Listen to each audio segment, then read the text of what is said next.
Okay, so first of all, I think that this is going to be the last class of this series. What happened at Sinai? We're going to round out two more commandments, focused mostly tonight on honoring parents. We'll touch on the number 10, across from it, do not covet.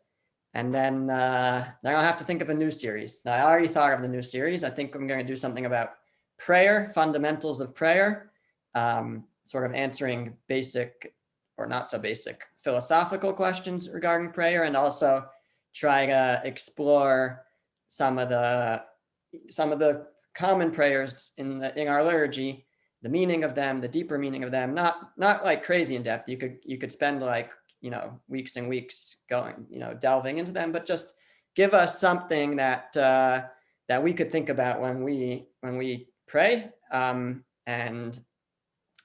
that's going to be the next series. It's not going to start next week. We'll still meet next week. We'll still, like every Wednesday. I'll find some other topic for next week. I'll see when I'm going to advertise, give other people a chance to join. Try and get the word out that there's a new series starting before we start it. So that series will probably start in 2 to 3 weeks, but we'll still be here next Wednesday. We'll find something interesting to learn about. Okay.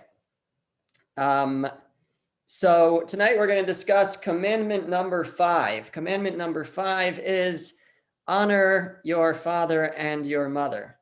And it's interesting. The Talmud looks for what's the quintessential where do we find a paradigm of honoring parents? And interestingly, we actually turn to an Aramean. The Talmud tells the story of a man named Dama ben Nesina. He wasn't Jewish, but he kept this commandment, even though he's technically not even commanding it. He doesn't have 613 mitzvos of the Torah, 613 commandments. He's got 7, and this isn't one of them, but yet he excelled in it. The Talmud has a couple of stories. One of the stories is that the sages were looking to purchase a very valuable stone for the high priest's breastplate. The Kohen Gadol, the high priest, had 12 beautiful stones on his breastplate, and they were missing one. And they were looking where they could buy this stone. And this man, his father had the stone. And it's kind of an interesting perspective, but when they came to buy it, so his father was sleeping, and there's different versions if his father was holding the key, or the key was under his pillow, or the box where the stone was under his feet. In any event, he wouldn't wake up his father to get the stone and to sell it to the sages who needed it. And they kept raising the price and saying, no, we really need this. And he declined. He wouldn't sell it to them. He wouldn't wake up his father in order to sell it to them. And finally they left. And shortly after they left, he came chasing after them holding the stone. And he said, I'm ready to sell it to you. So they said, okay, they assumed that he would sell it for the highest price that they had named. And he said, actually, I'm going to sell it for the original price, which was still, I think, plenty. But he said, because to merit, to be able to fulfill this idea of honoring my father, I'm not going to raise my price because of that. And so it was a win-win, I guess. In the end, he honored his father by not waking him up, and he also was able to still sell the stone. But not only that, but the Talmud recounts that he was rewarded because the next year his family's farm gave birth to a red heifer, a red cow, which was something that was very, very important for temple service and was extremely valuable. And once again, the rabbis were back, and they paid a plenty for this red heifer, and he was rewarded for his honoring of his father. That's one story it recounts. Another story it recounts is one time he was a Roman, I guess. He's calling Aramean, but I guess he was sitting with the nobles of Rome, and his mother, was a little crazy. She had lost it, and she came over to him, and I forget exactly, she smacked him or in front of these other nobles. She did something that was very embarrassing to him, and he didn't really react. He didn't yell at her. He didn't, embarrass her. He just basically took it and accepted it. And that was another show of his. He was wearing something special. Oh, and she walked up. She tore his garment and she spit in his face in front of all these these nobles of Rome. And he didn't really react, and he didn't dishonor her. He didn't embarrass her. He just took it. And that is another example of his great honoring of his parents. It's interesting because another person who we know, another famous person who's famous for honoring his father, at least, and his mother maybe somewhat, is Esav. Esav was the son of Yitzchak, of Isaac. He excelled in honoring his father Isaac. And again, he wasn't Jewish, so to speak, meaning he didn't follow the path of Abraham, of Abraham, and yet this was something that was intuitive to him to honor his father. So there's certainly something intuitive about honoring parents, and it simply would come from gratitude for them being the ones who bring someone into the world, who bring them up, and so there's something natural. We should all feel a natural sense of gratitude for someone who does good for us, and certainly for our parents. And so we see that even those who are not commanded in the Torah's laws still seem to take this on because it's natural and should be obvious. But what we'll explore a little bit is number one, how far it extends, and maybe we'll also try to find some deeper messages, deeper ideas within the special mitzvah commandment to honor our parents.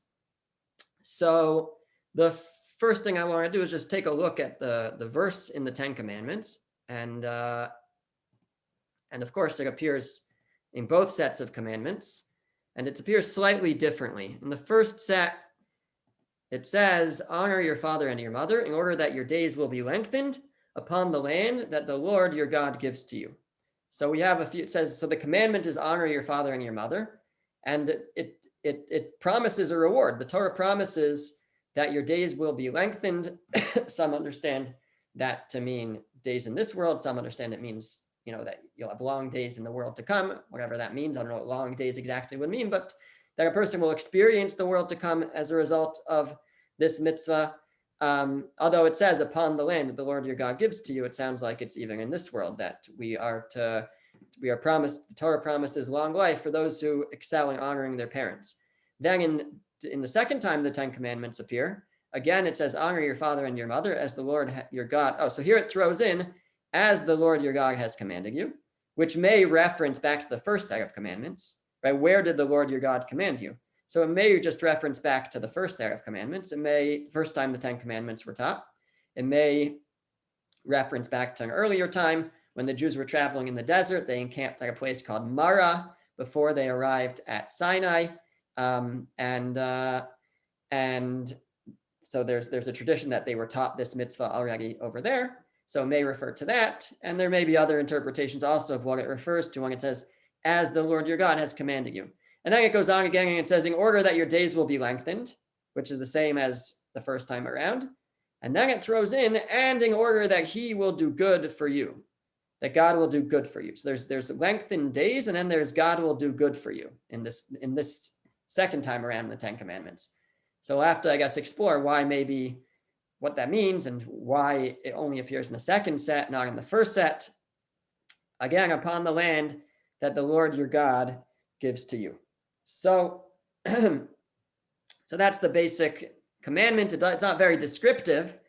And like many mitzvot, like many commandments, the Torah just gives us a one-liner, keep the Shabbos, remember Shabbos, guard the Shabbos. Yeah, but how exactly do you do that? Well, that's very detailed. And there's massive amounts of oral tradition to explain how to do that. So the truth is that with honoring your father and your mother, there's also a lot of oral tradition. It's actually not so simple. Like many things in Jewish law and halacha, there's technicalities and scenarios and what about this and what about that. And all of that is discussed in the Talmud and then in the later commentators and works of Jewish law. What we'll do now is just to give a brief synopsis, we'll just look at how Maimonides codifies some of it. Just to really, we're not learning it in depth, the technical laws, but just to get a sense of what it's about and how far it extends. Because although it may be natural and obvious that we should honor our parents, but maybe it's not so obvious what it means and how far it should extend. So we'll just read through what the Rambam, what Maimonides has to say about it. Again, Maimonides isn't making it up on his own. He's basing it on the Talmud, which is our oral tradition now written down. So the Rambam Maimonides writes as follows. He says, honoring one's father and mother is a positive commandment of great importance, as is fearing one's father and mother. So there's another verse, it's not in the Ten Commandments, but it also says you shall fear your father and mother. It actually says you shall fear your mother and father.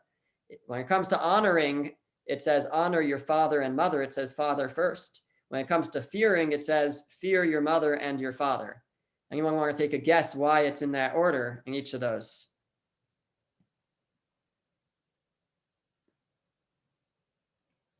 So one explanation, I think this is from the Talmud, that is that it's more natural to honor one's mother because I guess the mother provides for one more and is softer and in general. And so it may be more natural to show honor and respect to one's mother. And therefore the Torah mentions the father first because that's a little bit less natural. But when it comes to fearing, which again, we'll have to define what it means to fear or to be in awe of. But when it comes to fearing, so it's more natural to fear or to be in awe of one's father. And therefore, when the Torah mentions this, it mentions the mother first because it's less natural. Now, the Rambam Maimonides continues, and again, he's quoting the Talmud here basically, and he says, what is meant by fear and what is meant by honor? So fear is often better translated as awe, is expressed by not standing in his place or her place, not sitting in his place, not contradicting his words, not offering an opinion that outweighs his. So we're not to stand or sit in our parents' place. We're not to contradict them openly if there's something that's necessary to contradict them. So then we have to do it carefully and politely, perhaps as a question form. Could it be that it's like this, rather than just outright contradict them? Nor offering an opinion that outweighs his. I'm not sure what that is exactly or how it's different than contradicting. If I had the Hebrew, maybe it would be more obvious, but I don't have it here. You should not call him by name. We shouldn't refer to our parents by their first names, neither during his lifetime or after his death. Instead, he should say, my father and my master. And the same is true for a mother. So we shouldn't refer to our parents by their first names. So that all comes under fearing or awe. It's to be in awe of them, what we might translate as respect. And then there's honor, to show honor to them. So what is meant by honoring them? One should bring them food and drink, clothe them, cover them from their resources. From their resources, he means you don't have to use your own money initially, at least. If your parents have money, then you can use their money to provide for them. But we are responsible for providing for our parents when they need or even when they want.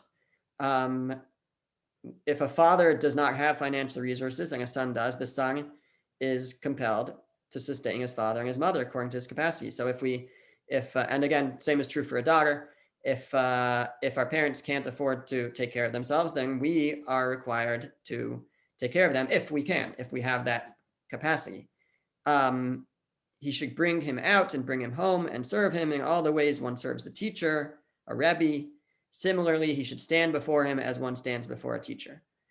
So we stand up for them, and we'll see it. This isn't necessarily commonly practiced, but there's a reason for that. As Maimonides will continue, he says, to what degree, this is jumping ahead a little bit, but he says, to what degree does the mitzvah, the commandment of honoring one's father and mother, extend? So he brings from this similar story to what we just mentioned from the Talmud. Even if one's parent takes his purse of gold and throws it into the sea in his presence, he should not embarrass them, shout, or vent anger at them. Instead, he should accept the Torah's decree and remain silent. So even if our parent does something hurts us. Again, we're not talking necessarily about abuse. That's already a whole different topic, which we're not going to get into. But if this is like a one-time thing or unexpected, you shouldn't. And even by abuse, we might say not to embarrass them or shout at them. There's other ways, hopefully, to deal with that. So obviously, much more complex. But should not embarrass them, shout, vent anger, accept the Torah's decree and remain silent. We don't embarrass our parents. To what degree does the mitzvah of fearing them extend? Even if one was wearing fine garments. So this is the story I just mentioned. And again, the story was said about Dama ben Nasina, this Aramean, this in the presence of Romans. But Maimonides is taking that. There's a reason why the Talmud told us that story, to teach us, how far it extends. Even if one was wearing fine garments and sitting at the head of the community, if one's father and mother came, ripped the clothes, struck him on the head, spit in his face, he should not embarrass them. Instead, he should remain silent and fear the King of Kings who commanded him to conduct himself in this manner. Were a mortal king to decree something which would cause him even more suffering, he would not be able to move a limb in protest. Certainly this applies when the command emanates from he who spoke and caused the world to come into existence as he desired it. So if it was a mortal king who had told, who had said, honor your parents, and he was watching and making sure that we were behaving properly, so we would listen. And even if it was very, very hard and very difficult. So certainly, says Maimonides, it will apply for God, the King of Kings, making this command.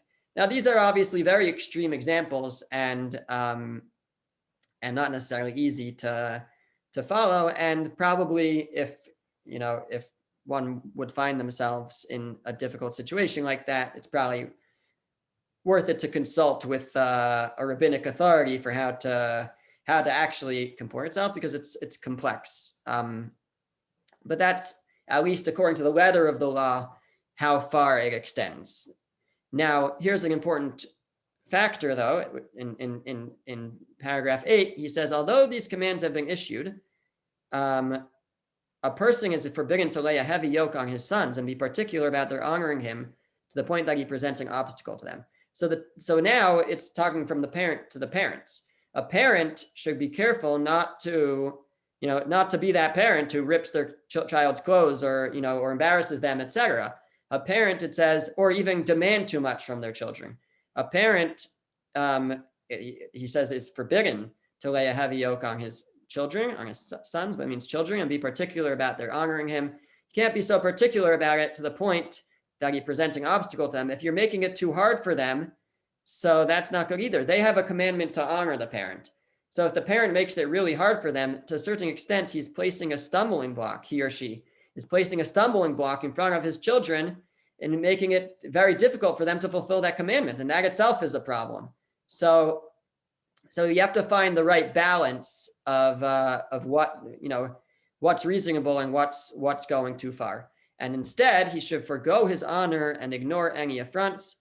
For if a father desires to forgo his honor, he may. So that's an important factor, contrasted with, let's say, like a king. The Talmud says if a king forgives his honor, it's not forgiven. One can't.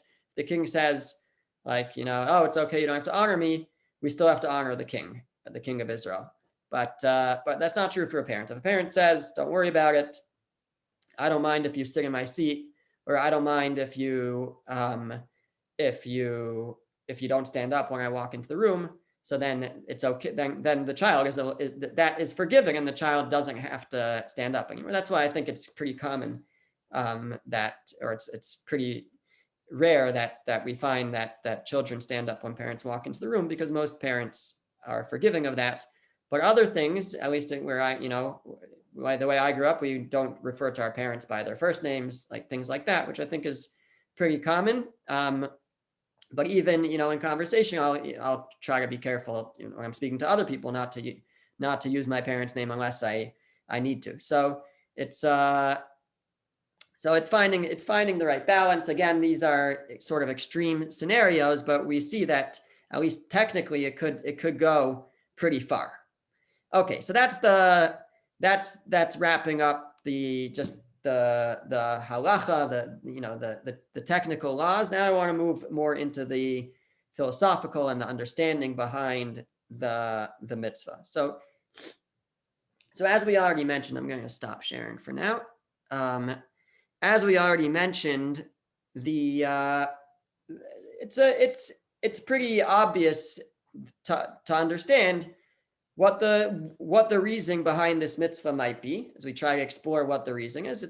It's natural. It's hakarat hatov. It's recognizing the good. It's gratitude, and everybody should feel that gratitude for their parents, especially if their parents were very good to them, and perhaps even if you didn't have the best parents, there's still what to be gracious for, as well, as we'll discuss.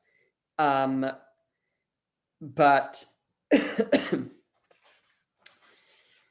but let's think about it in other ways also. So there's an interesting idea that's quoted by one of the great medieval commentators, Rabbeinu Bechayai. He quotes it from an earlier source, Rav Sadia Gaon. So he's really looking at the verse, and he's wondering why the verse has to promise. Why does the Torah have to promise us length of days as a reward for this particular mitzvah? Why does it say, honor your parents and you'll have longevity, you'll have long days? Why does this mitzvah need that promise? He says sometimes a parent may, we hope, live a long life, and they'll live to a ripe old age, which means that there may be many years where a child is taking care of their parents to a great extent. And and hopefully our attitude is that we would love to do that, and love to see our parents or grandparents live a long life, and live to an old age where they need us to take care of them, which if they could take care of themselves, even better. But that's what we hope for. But somebody might find that to be a burden, because it is hard, it is challenging to have to take care of an elderly parent. So and they might feel, this is too much of a burden for me. I don't want this, and therefore the Torah, alongside with the commandment, it says, well, you're going to get something out of this too. You're going to get a long life yourself. So you honor them, and you honor them to a ripe old age, and even if they're old and it's many years of taking care of them, but still, you're also going to get something out of it. You're going to get a long life. So that's what Rav Sadia Gaon said. That's what we might call sort of like on a surface level, without getting too deeply into it. It seems almost a little shallow but looking at the surface of the text, you could suggest that interpretation. The reason why the Torah promises longevity is because in case somebody has doubts about this and says, I don't really want to have to do this for so many years. It's hard. It's a burden. And it could be. But the Torah says, well, you're also gonna get from this. It's your own life that you're really extending. When a parent's life is extended and you're able to honor them, so that also will extend your life as a reward. That's what he suggests. But we're going to now offer two main approaches into the deeper understanding and importance of the mitzvah. So the first question I want to raise is looking at our patterns, which we always like to look to. So we know that the first 4 commandments, well, let's start at the other side. We know the last 5 commandments are all interpersonal, right? Do not murder, do not commit adultery, do not steal, do not bear false witness, do not covet. That all has to do with me and you, right? Between interpersonal, between man and man. The first 4 are all between man and God.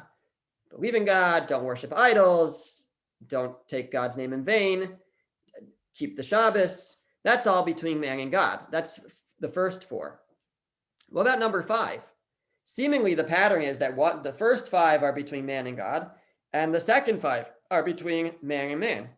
But if we look at the first 5, there's a problem, because number 5 is not between man and God. Number 5 is honor your parents. We're already into between man and man.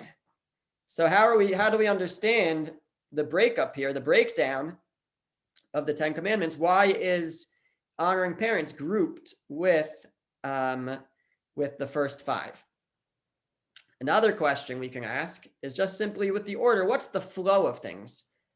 If we can, we like to be able to suggest a path, a direction that the commandments take. So you go from like believing in God to not having other gods, to respecting God by not taking his name in vain, and then to Shabbos, which maybe is a testimony of that belief, etc. But where does Shabbos now, how does that segue into honoring parents? So the Malbim, one of the great later, yeah, you have a question? You have an answer? Even better. I just want to throw some ideas. Great. We understand that in the making of a human being, a new soul, Hashem is part of that process. So Hashem being part of that process, that will make sense to think that this also belongs in the first category. So you're saying when you're honoring parents, you're also just honoring sort of you're being created through the partnership of the parents and God. So there's an aspect of honoring God there too. Yeah. Okay, very good. So that's along the lines of where one of the ways we're going to go. Excellent.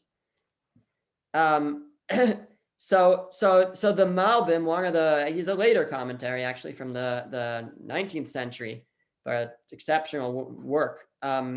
He has a fascinating suggestion for why honoring parents follows Shabbos. He says, imagine, do a thought experiment for a second, right? So God creates the world, and on the 6th day, at the very end, the last creation is man, right?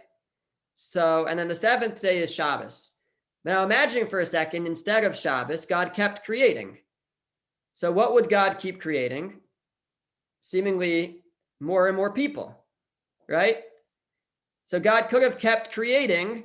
He created Adam and then Eve, Adam and Chava. Then he could have kept going and created their, instead of having them have children, he could have created more people and filled the world that way. But God didn't do that. God rested and said, I'm done. I'm finished creating the world.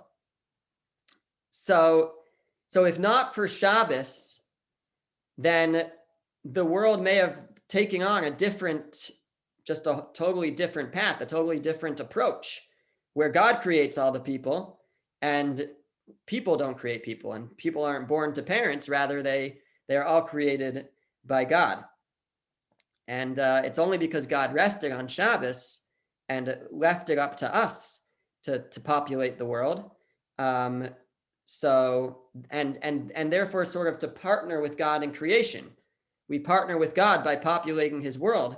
And like Chaim Miriam said, that then we partner also in the creation of each human being, where we provide the body and God provides the soul. So therefore, that's why this follows the commandment of Shabbos, because it's only because of Shabbos now that there's a concept of honoring parents, because otherwise there would be no parents and no children. Everybody would just be the creation of God. God wanted us to partner in populating the world and having children. And the importance of that, perhaps, is, and this is where we get a little bit deeper, that, beyond just the simple reason to honor parents because of the good that they do for us, and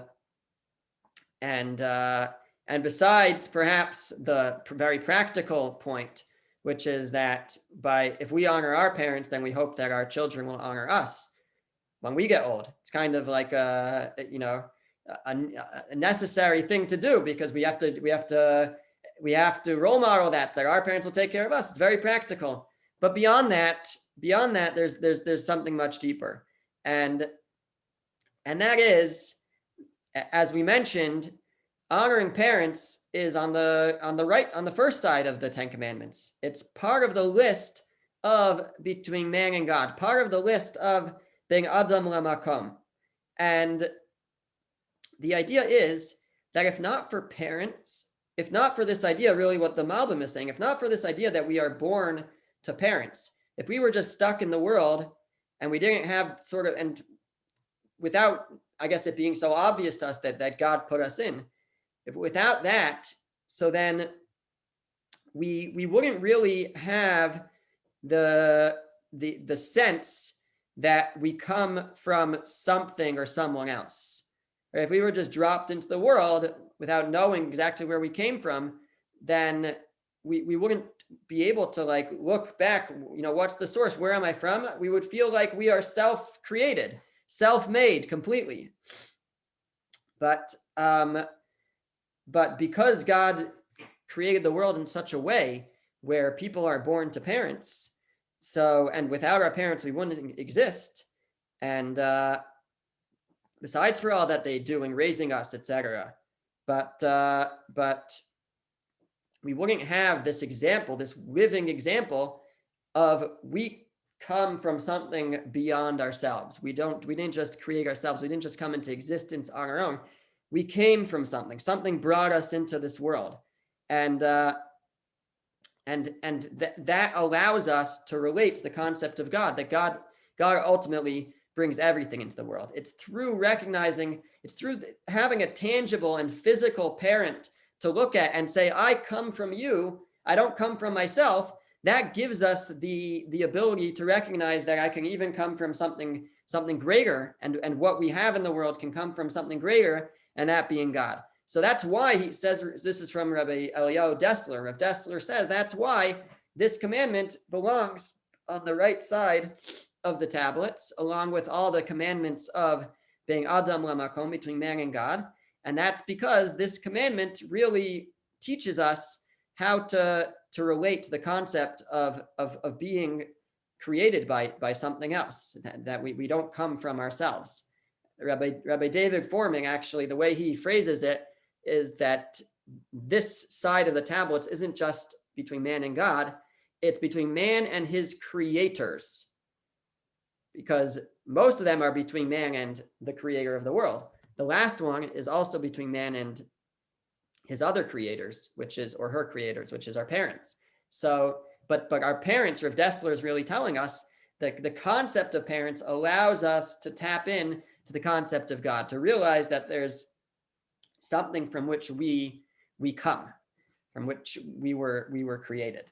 And the truth is that this idea, which Rav Dessler said, Rav Dessler lived in the last century, but this idea actually is kind of found in the Sefer HaChinuch, the great work of mitzvah education, which is, probably, I don't know, we don't know exactly, but who wrote it, but it's probably about 800 years old. So, and over there, we'll bring it back on the screen, there's a similar idea. So the Sefer HaChinuch writes as follows: from the roots of this commandment, meaning one of the reasons behind this commandment is that it is fitting for a person to acknowledge and return kindness to people who were good to him or her, and not to be an ungrateful scoundrel. That's a great translation. Not to be ungrateful, because that is a bad and repulsive attribute before God and people. And you should take to heart, right? So first of all, it's repulsive to deny the good that we receive from others. So first of all, honoring parents, again, like we've said, is a matter of gratitude. And you should take to heart that the father and the mother are the cause of his being in the world. And this is where we come more to what we're talking about now. And hence, it is truly fitting to honor them in every way and give every benefit he can to them, because they brought him to the world and worked hard for him when he was little. And once he fixes this idea in his soul, he will move up from it and recognize the good of God, blessed be he, who is his cause and the cause of all his ancestors until the first man, Adam. God is the cause, God is the creator of all. And we can recognize that by recognizing our more direct, our parents, who is a more tangible connection. And that he took him out into the world's air and fulfilled his needs every day and made his body strong and able to stand, gave him a mind that knows and learns. So we can take a leap up from our parents to God and say, just once we realize and recognize that and are gracious, have gratitude for the fact that our parents brought us into the world, well, then we just take it a little step further and we recognize and we remember that all that exists is because of God. And and therefore we that's really why I don't know if he says it. He may say it. That's why also, I think he says it. That's why it's on this side of the tablets of the Ten Commandments, because it's really a bridge to and somewhat of a training ground for our relationship with God. And as we can recognize all the good that our parents do, it's just one step further to recognize all that God has given us. Now, according to this, how do we understand perhaps why the Torah promises a reward of long life, and why in the second set of commandments, in the second time they appear, does it say this extra line? It says, in order that your days will be lengthened and in order that he will do good for you. Why that extra line the second time? In order that he will do good for you. So again, we go back to the Malbim, and the Malbim explains that first of all, like we mentioned, sort of the parents give us our physical bodies, and God breathes in our soul. And they're partners in our creation. And so the reward that's promised, first of all, for honoring parents who brought us into the physical world, is lengthened days in the physical world. So that's the connection is long days in the physical world. Now, the second set of commandments adds, in order that he will do good for you. So why does it need to add that in? So the Malbim suggests that all that we've said up till now, you have to be gracious, we have to be thankful. Our parents brought us into the world. God brought us into the world. We should be thankful to them. Well, what if we're not thankful for that? What if we are disappointed in that? What if we say life is terrible? What have my parents done for me in bringing me into the world? What if that's our reaction? I'd rather not be here, God forbid. So the Torah says, no, don't think that. Honor your parents for bringing you into the world. Have gratitude that you were brought into the world, and then God will do good for you. So the Torah promises that if we're thankful for being alive, and we're thankful therefore to our parents, that we will that God will do good for you. So certainly on any motivational speaker will get up and tell you this forget about a reward promised from God. Simply psychologically, right? If we're thankful and we appreciate life, then life will be better. It's a simple psychological thing. But the Torah maybe is telling us more than that. That if we have a positive attitude, then God will ensure that we actually experience good. So that, says the Malbim, that's what it's telling you here, that we have to appreciate our existence, appreciate our days, that our parents give us, that God gives us, and the truth is that this is a very important idea. It's very important not just to appreciate what our parents do for us, that they raised us, and that's not, different people are raised in different scenarios, and it's sometimes maybe someone was a little bit neglected and they have less to be thankful for. But certainly we can all be thankful that we exist, and we can all be thankful that we have an opportunity to live in this world, to create a connection with God, to develop ourselves, to develop spiritually, to enjoy life, and we all have that. And at least for that, we should be thankful to both our parents and to God. So this is the first idea, the first more, I guess, deeper approach to the mitzvah, the commandment to honor our parents, and why it's found on the right side of the commandments is, number one, we honor them not just for what they do for us, but that they brought us into the world. And number two, but also that it's a bridge. It helps us with our relationship with God. We now recognize, it helps us recognize we're not self-created. We come from something. We come from something before us, which is our parents, and we can use that as a bridge to get to the concept that we come from, that we exist because of God. And secondly, that can help us develop, therefore, a better relationship with God. So that's number one, to approach number one. Approach number two is the idea that we should honor. It's essential that we honor our parents.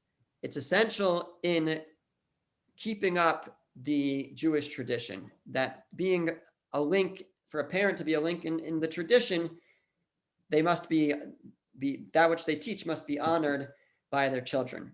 So, in an ideal state where the parents are passing along the Masorah, the tradition, so that would be a reason and a necessity for us to honor them, is in order for that tradition to be carried on.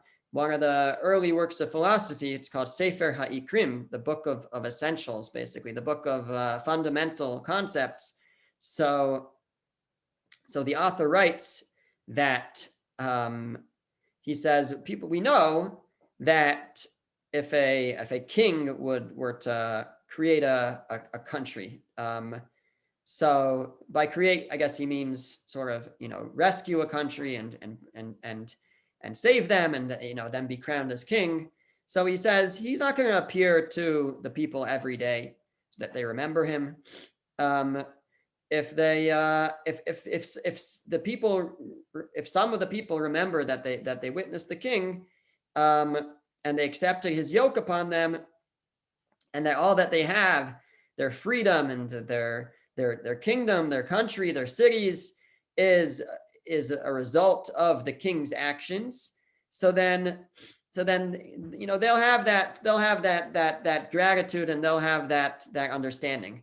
But somebody else who just shows up one day, who wasn't there when the king saved them and when the king freed them and built up their country, someone else who moves in later may not realize what went into this, and won't have that same sense of gratitude and debt and servitude, and therefore he'll think that this place belongs to me. This is my house, right? And won't recognize the authority and the rulership of that king, and will say there's nobody ruling this place. And the only way to avoid that is if the other people who were already there before inform the newcomers. No, it's you have to know the history. You have to know how we got here. You have to know that we used to be enslaved, and the king freed us. And we used to have nothing. We were on the brink of destruction, and the king built up everything that we have, etc., etc. So that's the sort of the parable, and the idea that it's meant to bring out is that it's true. We weren't there. We were born into the 20th century, or now the 21st century, and we didn't witness all the miracles and all that God did in an open way to make us into a nation. But those are fundamental concepts in our history, fundamental ideas that we have to be able to pass on. And so it's essential that there's a respect for the teachings, the authority of the previous generation for the next generation. And this is what also Rav Hirsch writes about, and I'll bring that back up on the screen. And he brings this idea out in his writings as follows. And he says, right before this, so he's talking about both the Exodus, which is so important in our tradition, and the revelation at Sinai, which is what happened at Sinai, is so important in our tradition. And these two basic events, these two basic or tenets of our history, our religion, they're sort of the basis of our faith in God and our submission before God as the guide of the world, the director of the world, the ruler of the world. But here he writes, he says, but the knowledge and acknowledgement of historical facts depends solely on tradition. And tradition depends solely on the faithful transmission by parents to children and on the willing acceptance by children from the hands of their parents. The parents have to pass on the tradition, but the children have to respect the parents to the extent that they will accept the tradition from their parents. So that continuance of God's whole great institution of Judaism rests entirely on the theoretical and practical obedience of children to parents. And Kibud Av Va'em is the basic condition for the eternal existence of the Jewish nation. In order for the Jewish nation to continue to exist, we need to keep passing down our faith. And that can only be done if the next generation respects the previous generation. And that's essentially what this mitzvah is trying to bring out, he says. Through father and mother, God gives the child not only physical existence, they are the actual bond that joins the child to the Jewish past, that allow it to be a Jew or a Jewess. And they are those who are to hand over to them the Jewish mission in knowledge, morals, and education. They're to hand over the Torah and our tradition. The child is to receive history and the law from their hands, that ultimately he or she can transmit both to his or her children. So Rav Hirsch explains to us that another very important reason for the mitzvah to honor parents is not so much in the act of honoring, but really for the perspective that such a thing creates. If we're raised on the idea that we need to honor our parents, so then we also are that also constitutes the idea that we should respect what they say, what they have to say to us, and what they are passing on to us, and that's essential for the continuation of the Jewish nation. So that's the second idea behind the second, more deep idea behind why it's so important to honor parents is it's essential for the transmission of our tradition and the transmission of the tenets of our faith, such as the Exodus from Egypt, and that's what we do, right? We talk about every day, but especially on Pesach at the Seder, and also the great events of Mount Sinai. Now, we're going to shift over, and this sort of, will bring us to the conclusion of this course, and try to look across from commandment number 5 to commandment number 10. So commandment number 5 is honor your parents, and commandment number 10 is do not covet. So let's get our thinking caps on, because we have to try to connect these two ideas. What is the connection? What's a possible connection between honoring parents and the commandment not to covet what others have? I'll just read the verses. You shall not covet your neighbor's house. You shall not covet your neighbor's wife, his manservant, his maidservant, his ox, his donkey, or whatever belongs to your neighbor. In Exodus, the word for covet is lo sachmod, and some commentaries understand that actually it requires you to act on it, to actually act on that, to try and convince them to get rid of what they have, or to try and convince someone's wife to leave his husband in order to leave her husband in order to transgress this. But in Deuteronomy, it says, lo tisaveh, do not desire. So that, according to most, is not just an action. That's in, or maybe according to all, that's just in the mindset as well, just to think about it. So what might be the connection here? Okay, so we're stumped, right? Okay, so there's two possible connections. There may be more, but two that we'll mention now. So the first was one that I heard when listening to a class by Rabbi David Foreman, and he suggested that one who doesn't honor their parents is one who doesn't really recognize their place and their station in life, and the concept of authority, and the concept that my parents are here and I'm here, and I must respect them for that. I don't want to be on a lower station in life than them. I want to be, I want them to respect me, right? And actually, unfortunately, that's somewhat what the world is like today, where the tables have turned, and there's more of an expectation that the parents respect the child and that the child respect the parents. But in any event, that's perhaps what the one way to explain what the issue here is. But and coveting is a similar thing. Coveting means it's not just that I want stuff. I want more property. I want more things. It's I want your stuff. I want your things. So it means I am not happy with my station in life. I'm not happy with who I am. And so I don't want to be, less wealthy than you. I want to be more wealthy than you. I want to be in a different station. I want to be in a different place. And I want your station. So that's one idea. The second idea is actually very similar, maybe subtly different.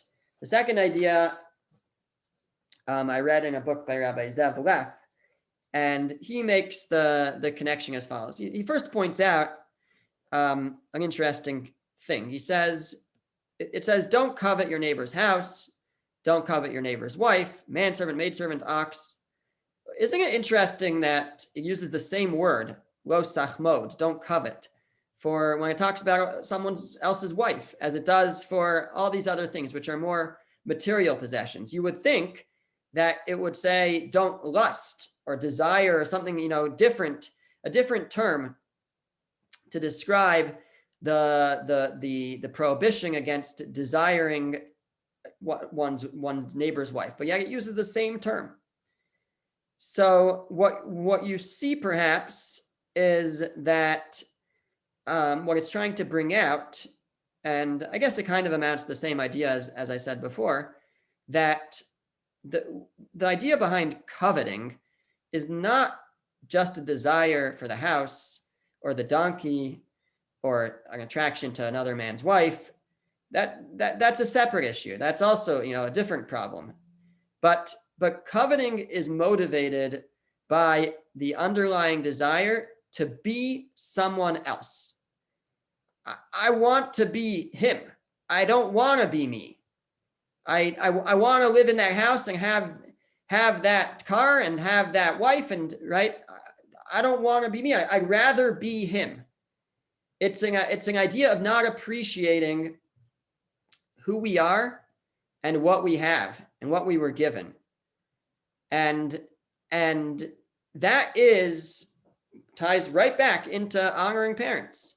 So why does somebody not honor their parents? So they say, because, listen, I didn't get into the college I wanted to get into. I didn't get the job I didn't want to get into. I wanted. I'm not as rich as I wanted to be. And whose fault is it? It's not because I never studied. It's not because, and maybe it is, but whose fault is it that I never studied? Of course, it's my parents' fault, right? It's not my fault, it's my parents' fault. If only I had different parents, then everything would be fine. If only I grew up in that house down the road where the parents, they got into the Ivy League schools, right? So obviously it was because of their parents. And if only I had their parents and I had their situation, then everything would be different. So that's sometimes why a person doesn't respect their parents, because they blame their problems on them, but not just that, but they kind of wish that they had a different parents and that they grew up in a different situation. And the Torah is telling us, that honor your parents. They brought you into the world. They gave you so much. They maybe didn't do everything for you, but you were put into the situation that was best for you. And this kind of answers also, it cuts back to a very fundamental question, which the commentaries grapple with, which is, and we've asked it in different contexts. The question is, how could the Torah command us to think a certain way? Right? We've asked it about belief in God. let's ask you about coveting. Don't desire someone else's house. But I do. So what do you want me to do about it? Right? I understand if the Torah is commanding me to perform an action or to refrain from a certain action, that I can control. But can I control my thoughts? Can I control what I want? I want it. What do you want me to do about it? So famously, Rabbi Avram ibn Ezra gave a parable to understanding, and his parable spoke of a princess and a peasant. And essentially, the parable said that the princess, the peasant never desires the princess as a wife because he realizes that that's totally beyond him. It's not even possible. And that's how he says we have to relate to other people's things. But maybe to put it into a more modern day practical perspective, if you've heard this before from me, I'm sorry. I like to give the same parable. If you have imagine you have across the street from each other a ophthalmologist and a hockey player, and the ophthalmologist, she comes out one day and she has a package in front of her steps, in front of her front door, and it's a nice big box. And at the same time, the hockey player comes out and he has a package in front of his box, and it's like this long package, and it's kind of curved at the bottom, and you can guess what might be in it. Of course, it's a hockey stick, right? And she has in front of her house this big box, and it's some kind of the latest technology for ophthalmologists. I don't know, whatever it might be, some kind of machine that checks your eyes. So they're looking at each other, right? Now, are they thinking, oh, she says, look at my neighbor, he has a new hockey stick. I wish I had that new hockey stick. And he's saying, oh, look at my neighbor, she has a new machine that checks eyes. I wish I had that. Of course they don't think that, because they realize that this is the tool that I need for my trade. And he realizes this is the tool that I need for my trade. And I have no interest and no benefit from the tool that someone else has, that person across the street has. The idea is that that's how we should look at everything in life, everything that other people have. God gives us what we need to be successful. God wouldn't put us on the world in this world and not give us the tools that we need. So God provides us with the tools that we need to be successful, whether it's the mental capacity, the physical skills, the financial means, whatever it is that God has graced us with. That's what we need for our mission. And to look at someone else and say, I wish I had what they have. I wish I had their skills. I wish I had their brains. I wish I had their personality. I wish I had their house. I wish I had their wife. So that's looking at someone else and not realizing the reason why that person has those things is because that's what they need for their mission. The reason why we have what we have is because that's what we need for our mission. And if we can recognize that, so then, first of all, there's no more room for ingratitude. Our parents were exactly what we needed, and provide us with exactly what we need to accomplish our mission. And there's no more room for jealousy, for coveting, because like this parable, this metaphor brings out, is that we can understand that person has the tools that they need, and we have the tools that we need, and there's no reason to be jealous of what someone else has.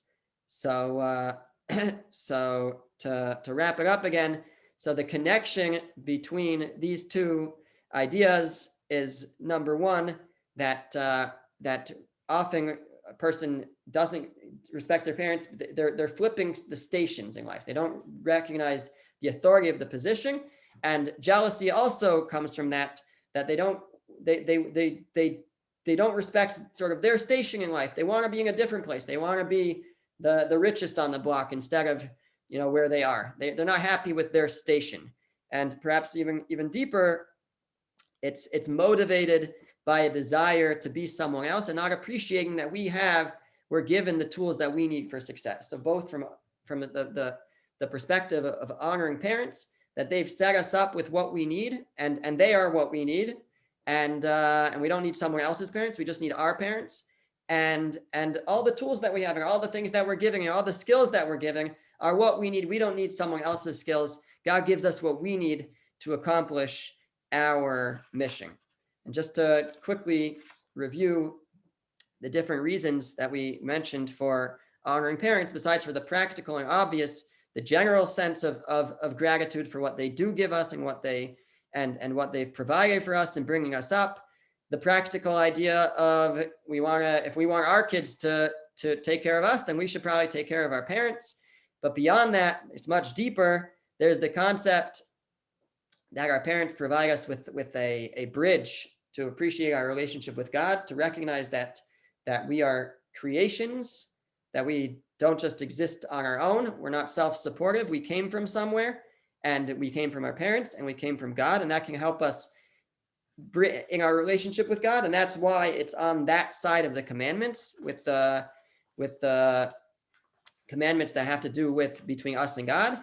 And secondly, that it's essential that we honor our parents, because that is necessary for the continuation of the Jewish tradition in order for the tenets of our faith to be passed down. So there has to be an appreciation of the authority and the wisdom and the Masorah, the chain of tradition that our parents are passing down to us in order for that tradition to remain alive. Okay, and that wraps us up. So as I mentioned, this is the final class of what happened at Sinai.